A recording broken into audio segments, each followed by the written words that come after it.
Hello, in today's video we will be playing Chevreuse. We'll see what she's offering, what her strong sides and what her weak sides. After that we'll go through many different variations of her teams and make them fight Hydra Tulpa. Is Chevreuse that good like everyone talking? Let's find out. Chevreuse, and I haven't been excited for a 4-star character for a long time, since Kirara was released. But Chevreuse is special for me, and I think by far Chevreuse is one of my favorite 4-star characters in the game right now. And as like any character in this game, she has strong sides and she has weak sides. And today we'll talk about both of these sides, and we will test her teams and how she interacts with different characters. And all tests would be done with C0 Chevreuse. Good Chevreuse. And first let's start with strong sides of Chevreuse. And I want to say her utility is very easy to activate. First assassin passive is decreasing enemies Pyro and Electro resistance. And to activate that you don't even need to use Chevreuse on the field. If any character in the team triggering overloaded reactions, enemies are already getting debuff. And this is very good quality of life thing if we compare this to very decent veneer. And I need to mention this, there are not many ways to decrease enemies elemental resistance in this game. And because of that we are not getting diminishing return on this debuff in heavily buff reliant teams like Raiden's Hypercarry. Her second assassin passive is attack buff up to 40%, and this buff activated with hold version of her skill with 0 energy requirements, and it is team-wide buff, which can be very important for non-snapshotting characters like Yoimiya. Now for the healing, and healing is activated with her skill with 0 energy requirements too.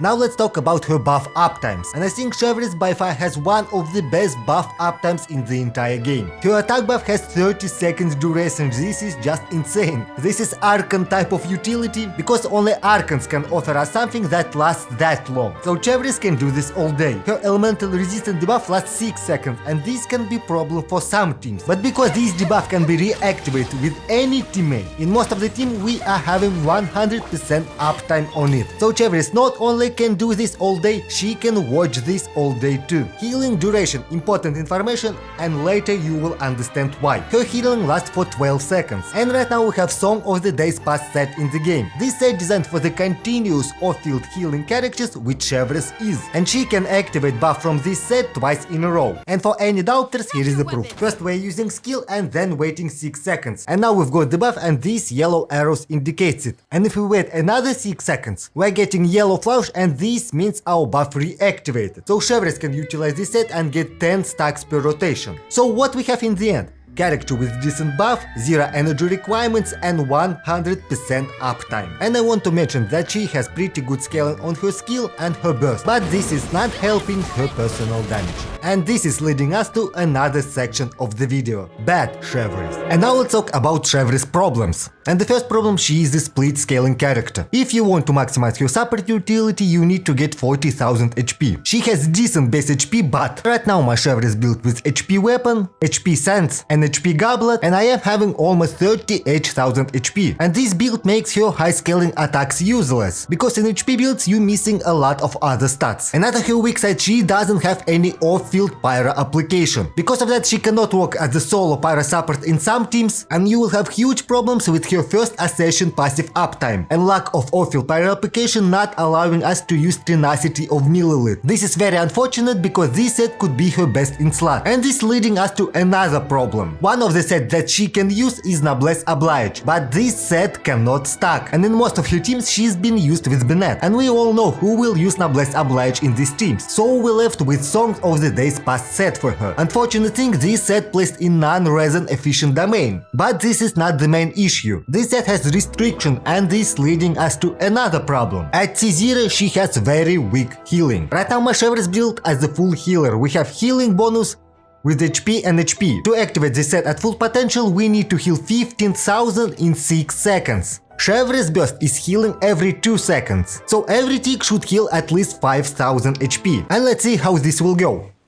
Using her skill, and we're healing only 3,000. And that's quite bad. In total we're healing almost 9,500, and we're utilizing the set only by 63%. So we're having 650 edge damage per stack. Of course with higher constellation it can be fixed. With C3 we can increase her healing with talent level, and with C6 we wouldn't have any problems with first 5 stacks. But this is very unfortunate that at C0 she cannot fully utilize her best in slot set. And now for another problem, overloaded knockback. Most of the time time Chevreuse compared to Kazuha. And people are forgetting to consider Kazuha's crowd control, because overloaded reaction is opposite to crowd control. Enemies would fly everywhere, and Chevreuse burst grouping is not helping with that. And we all know how annoying Reef Hounds and Whopper Flowers could be in Spiral Abyss. So she is better than Kazuha only against immovable targets. And now for another problem, overly restrictive passive. I'm seeing in Fontaine over-restrification becoming a problem. Mostly it's affecting weapons, but unfortunately Chevreuse cannot escape this fate too. If we look at her passive, first of all, this passive is already affecting only Pyro and Electro characters. Second, we need to trigger overloaded reaction. And on top of that, we're having very heavily high restriction in the team with only Pyro and Electro characters. And if you watch my channel for a while, you probably know that I don't loving idea of multi-load restrifications. And I think this was a necessary thing for Chevreuse. So what we have in the end? Restrictions, restrictions, and again restrictions. We have restrictions how we build her. We have restrictions what enemies we could fight. And we have very heavily restrictions in her team usage. And unfortunately, she falls from the universal support to very niche and unflexible character. Chevreuse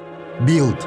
Now let's quickly look at her build. For the weapon, I'm using right Flurry War. But right now I'm thinking this is not good weapon for her. High base attack is don't need it. 90% of the time we don't need her burst, so energy restoration doesn't need it too. Right now I'm thinking Black Tassel would be better weapon on her because of better HP percentage. But unfortunately I don't have this weapon level up. Artifact Song of the Days Past. In most of the teams this would be best in slot set for her. Of course my Chevreuse is Constellation 0 and Talents 1, H and H. For the stats we have almost 38,000 HP, 0 Elemental Mastery, Crit ratio doesn't matter, we have 50% healing damage bonus and 149 energy recharge. And in all showcases Chevreuse will be used with this build. Raiden's Hypercarry. And this team probably the best team that we have with Chevreuse. And I want to thank Hoivers for the best banner of all time, because we're literally having one of the best Raiden's teams right in the banner. But unfortunately it's for new players only. If you play this game for a while, you probably already have Raiden,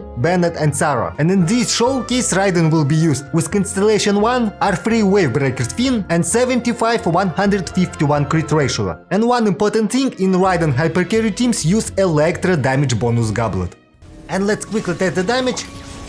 So using Chevreuse burst, Chevreuse skill, Bennett's skill, Bennett's burst, Sarah's skill into the burst, waiting a little bit, and using Raiden 269,000 damage with initial hit, pretty nice. And now for the Kazuha. And if we compare this to Kazuha, it's not only elemental damage bonus against attack percentage. With Kazuha we're losing Pyro Resonance, and you probably know that attack percentage is almost as valuable as damage percentage on Raiden. And with Kazuha we don't have Songs of the Days Past too.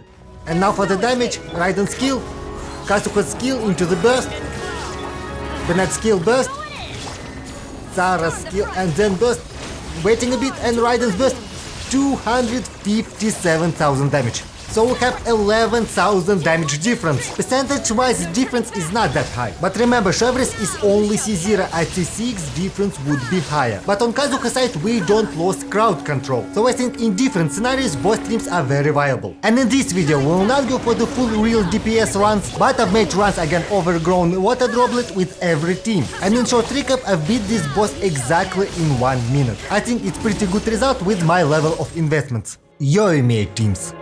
Right now we have Yoimiya in the banner, and of course I'm willing to test her with Chevreuse too. And I've managed to make 3 teams that more or less usable. First double Pyro, double Electro, second mono Pyro alternative, third Vaporize Yoimiya, but you don't want to use Bennett. Team that I want to showcase most is double Pyro and double Electro. Yes, in this team Yoimiya doesn't make a lot of personal damage, but we have 2 sub DPSs to help her with that. And most of Chevreuse's buffs can be applied to all of them. And right now on my account this team is far from perfect. Of course we know about Constellation 0 Chevreuse, but my Fischl is only Constellation 0, and in this team Fischl C6 can make very huge impact. And if you have this problem fixed, I think you can get way better results than me. And now let's see damage and rotation, starting with applying Electro, Chevreuse burst, Chevreuse skill, Fischl skill, Beidou's burst going to Yoimiya, starting normal attacks, and As you can see, we're doing a lot of numbers. But let's focus on Yoimiya's damage. Last attack 43,000. Yeah, and we've done the boss. We've done the boss. And what about Hydra Tulpa fight? It wasn't an easy fight. Yes, we have Vaporize here, but Yoimiya here is not triggering a lot of Overloaded, and Fischl doesn't trigger her second Accession passive. And because my Fischl is C1, I had problems with Ost uptime. And in this team, Fischl is huge part of the total damage. Second problem was preventing him from going in Rage. And in Rage mode, he has increased resistance. And his attacks are more aggressive, so we are spending a lot of time dodging. And even though we was losing a lot of DPS while he in Rage, we've managed to beat him in 82 seconds, pretty reasonable time. Second variant is Mono Pyro alternative, and I think by far it's the strongest Chevreuse Yoimiya's build. We have a lot of buffs that going for Yoimiya, and she can output very good damage. And Beidou can snapshot buffs and output very good numbers too. Problems: we don't have enough resistance to interruption, we need to dodge a lot, and with all this movement we tied to Bennett Circle. But anyway, this team performs quite good. Now for the third team, and it's Vaporize Yoimiya. First I thought this team would not work, and of course at C0 Chevreuse is giving us a lot less than Bennett, and we're losing elemental resistance utility on her. And yes, at first try I didn't like this team, but I played with this team more and I'm actually surprised how comfortable it to use. We don't rely on Bennett Circle, we can freely move wherever you want, we have very long buff up times, but of course Yoimiya is dealing less damage. With C6 Chevreuse could be way better, but surprisingly worked with C0 Chevreuse too. Mono Pyro teams. There are some teams in this game that played with one element and anima character to swirl. Most of the times these teams are weaker version of reaction ones, but right now we have character that designed to be played in Mono Pyro teams. Lini. To gain maximum benefit from his passive we need at least 3 Pyro characters, and Chevreuse could be one of his best supports. But unfortunate thing, I don't have Lini and I cannot test him. But this team still can be used with other Pyro carries in this game, and I want to go with Yanfei. On my livestream we was testing her, but I forgot that we removed her goblet. So I want to apologize and make proper test with her. And I remembered that we have Lisa in the game, and her burst can snapshot and benefit from Chevreuse buffs a lot. Now let's add the damage and rotation, starting with Bennett's skill, Bennett's burst, couple of turns to activate Favonius and Lisa's burst, Chevreuse burst and skill, and Yanfei combo burst, 48,000 first charge attack, 48,000 second charge attack, pretty nice, 46,000, and we are one rotating the boss. Yes, damage was pretty nice indeed.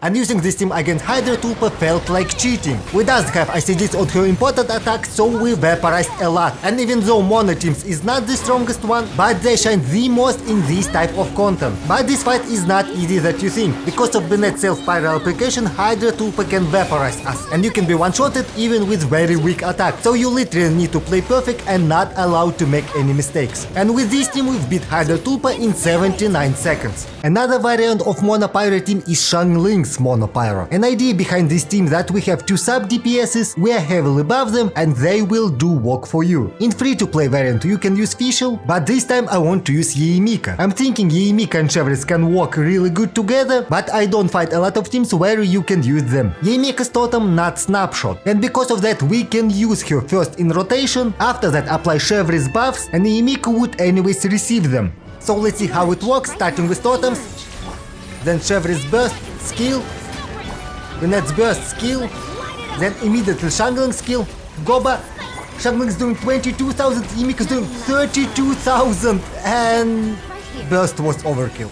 And this team just rolled through Hydra Tulpa. Of course, mostly because of Xiangling's Pyronada that doesn't have ICD, but Yoimiya was outputting some big numbers too. And I want to mention, even though we have Bennett here, we are not tied to Bennett Circle. Xiangling can snapshot Bennett's buff, and Yoimiya most of the time doesn't receive Bennett's buff anyway. And because of your fast cooldowns, we can reposition anytime that we want and anywhere that we want. And this team destroyed Hydra Tulpa in 54 seconds. Mono Electro. And Mono Electro team doesn't work with Chevreuse, don't even try. Because she doesn't have any off-field pyro application, we have very poor uptime on her Accession passive. But I found the way how to make it work. This team, double Electro and double Pyro. And this team looks stupid. But you probably be surprised why this team working. This team working because of overloaded reaction damage. As we all know, Xiangling performs not that great without Bennett, but in this team she will do almost the same damage like she's done in previous team. Her Pyronada doesn't have an ACD and will set trigger on every attack, and because we have Elemental Mastery as a session passive on her, we have decent amount of Elemental Mastery. And because Overloaded deals Pyro damage, Chevreuse session passive will increase Overloaded damage too. So Xiangling would be our main Overloaded damage trigger. Yes, Overloaded would be far away from our main source of damage, but at least in this team it's making some impact.